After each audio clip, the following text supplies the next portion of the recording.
Hello and welcome back to the Movie Memo Recaps. Today we are going to recap a 2013 movie titled White House Down. Please be advised that there will be spoilers ahead.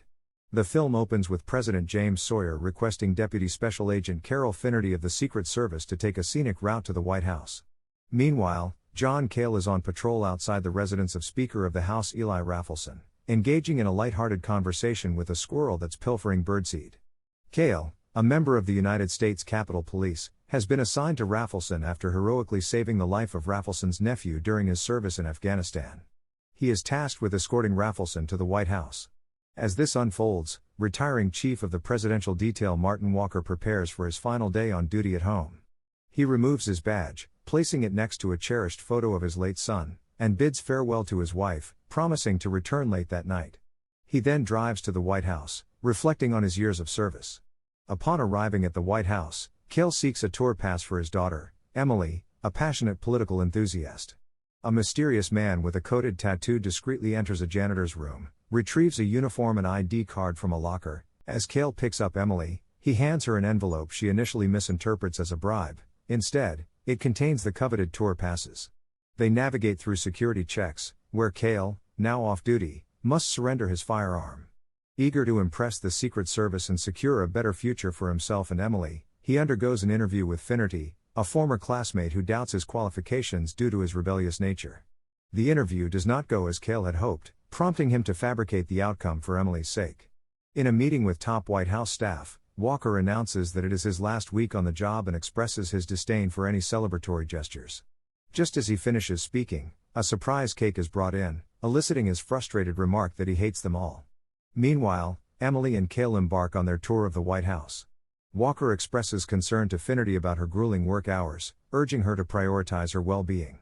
As they continue their tour, Cale observes a bustling group of workers in the theater. When Emily inquires about the location of the President's Emergency Operations Center, PEOC, the tour guide reveals that its whereabouts are a closely guarded secret.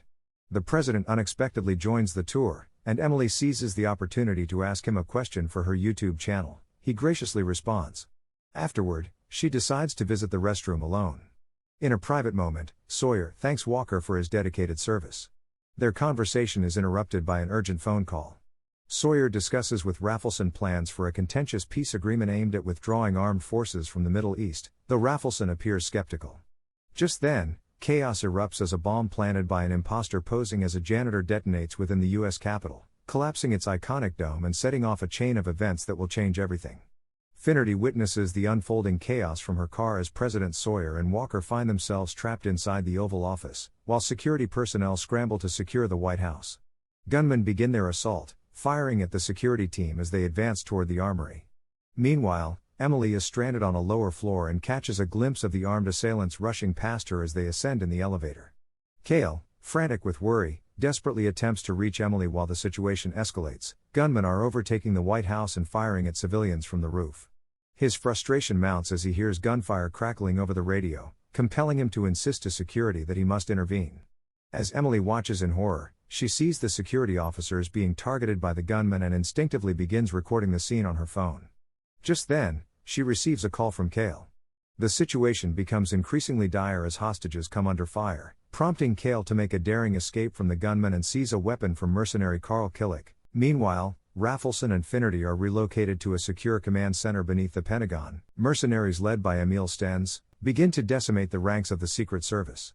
Walker escorts President Sawyer and is detailed towards the Presidential Emergency Operations Center, while Vice President Alvin Hammond is evacuated on Air Force One, executing an aggressive takeoff to evade danger. In a shocking turn of events, Walker reveals himself as the orchestrator of the attack after Sawyer eliminates everyone else on his team in a desperate bid for survival. Unable to find Emily, Cale takes down a mercenary and commandeers his radio and rifle, ultimately locating and rescuing the president through their communication. They find refuge in an elevator just as Walker and Stenz plot to force Sawyer to activate the nuclear football, despite having hired Skip Tyler to breach the White House's defenses. As they hide atop the elevator, Cale questions Walker's motives, leading Sawyer to speculate that it may stem from Walker's grief over his son's death during a covert operation. Meanwhile, Tyler hacks into sensitive information from within the White House. In a bold move, Emily stealthily approaches the gunmen and records their actions before uploading the footage to YouTube. As Cale and Sawyer attempt to escape the elevator shaft, they face peril when the lift rises dangerously close to its ceiling. In a moment of quick thinking, Sawyer wedges his shoe into the mechanism to halt its ascent. Walker contacts Finnerty, demanding a ransom of $400 million from the Federal Reserve for the hostages. After finally escaping the lift, Cale and Sawyer make their way into the president's suite to access a secure phone. They opt to call someone untraceable. Cale reaches out to Jennifer, an aide for the vice president. However, when they connect with the Pentagon team, disbelief ensues as they struggle to convince them that Sawyer is with Cale. Finnerty advises Cale to navigate Sawyer through a network of covert underground tunnels. Just as they think they're safe, some gunmen catch up and open fire. In a tense moment,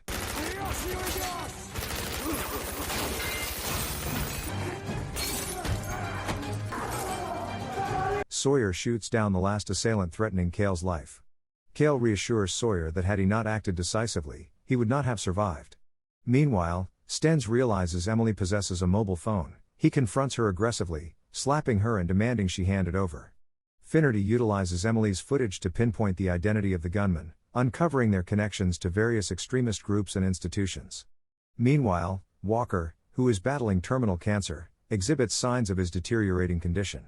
Cale manages to escort President Sawyer to the basement, but their escape route through the tunnel gate is sabotaged with explosives, forcing them to flee in a presidential limousine. A helicopter spots the president's limo on the White House grounds, prompting the gunman to pursue them. The limo comes under heavy fire.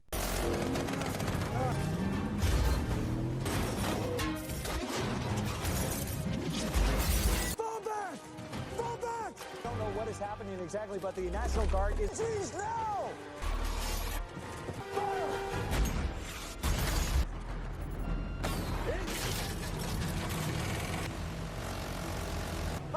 Good job, boys! Great job! What you got? Commander, come in. President? Oh my God. Well, there's something you don't see every day. Show him I'm in business. One of the terrorists being held on the White House balcony. And Cale becomes momentarily distracted by the sight of Killick holding Emily at gunpoint. This distraction leads to a chaotic car chase and shootout with Stenz on the White House grounds, culminating in both Sawyer and Cale being thrown into the pool as an explosion rocks the area. End of our day. Stay back or I'll shoot him. Ben, because you're not going to shoot. Leave us with this. Enormous explosion over... Leading many to believe they have perished. In the wake of the chaos, Hammond is sworn in as president aboard Air Force One. Unbeknownst to them, Cale and Sawyer are still alive and discover that Hammond has authorized Delta Force to launch an aerial assault to reclaim the White House. Despite his efforts to thwart the gunman, Cale is unable to prevent them from shooting down helicopters. A fierce confrontation ensues between Cale and Stenz. During the struggle, Stenz drops his White House passes for himself and Emily. Meanwhile, Tyler completes an upload to NORAD and launches a missile at Air Force One, resulting in the destruction of Hammond and all on board. Stenz, aware of Emily from the video, introduces her to Walker in the Oval Office after realizing she is Cale's daughter. Following this, Rafelson orders an airstrike on the White House in a bid to resolve the crisis. Over the intercom, Walker threatens Cale, warning that if Sawyer is not surrendered, Emily will be shot. Ultimately, Sawyer makes the selfless decision to turn himself in to protect Emily, believing that this sacrifice will give Cale a chance to save them both. Cale learns from Finnerty that Rafelson has authorized an airstrike on the White House, giving them just 8 minutes to escape. Walker reveals that his motive for the attack is to demonstrate America's might, feeling that Sawyer's reluctance to use military force and his decision to abandon a mission that resulted in his son's death had rendered him unfit for leadership. He demands that Sawyer activate the nuclear football. When Sawyer refuses, Walker resorts to holding a gun to Emily's head in an attempt to coerce him. In a desperate act of diversion, Cale ignites a fire in the Lincoln bedroom, triggering alarms and sprinklers throughout the building. Amidst the ensuing chaos, Tyler attempts to escape but inadvertently encounters the bomb at the tunnel gate. His efforts to deactivate it lead to a fatal explosion. In a surprising turn of events, Donnie Smith, the White House tour guide, ambushes Killick while he attempts to kill Cale, fatally striking him with a clock. As Cale confronts Stenz in a fierce battle, he ultimately defeats him using a grenade belt after freeing the prisoners and entrusting Donnie with their safe evacuation. In a climactic moment, Sawyer tackles an unsuspecting Walker, forces him to activate the nuclear football before shooting him. Walker targets multiple locations in Iran using updated launch codes acquired from an undisclosed source. However, before he can launch the missile, Cale intervenes, taking out Walker with the machine gun mounted on the presidential SUV. In a moment of bravery, Emily grabs a presidential flag and waves it on the front lawn just as Cale warns her about an impending airstrike, prompting the pilots to abort their attack. Meanwhile, Sawyer reveals that he survived a gunshot wound because it struck a pocket watch gifted to him by his wife, Garcelle Beauvais. When Finnerty contacts them, he reveals a shocking truth: Walker did not hire the mercenaries responsible for the chaos, someone else is pulling the strings. Realizing the identity of this unseen adversary, Cale seeks Sawyer's help to expose the true culprit. Later, Raffleson and Finnerty arrive at the White House, where Raffleson orders troops to re-engage in the Middle East, effectively undermining Sawyer's peace agreement when Cale informs them that Sawyer is presumed dead.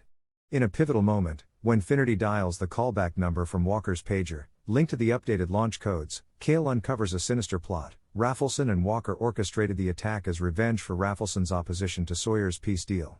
Upon his arrival, Sawyer arrests Raffleson, viewing his actions as a blatant power grab.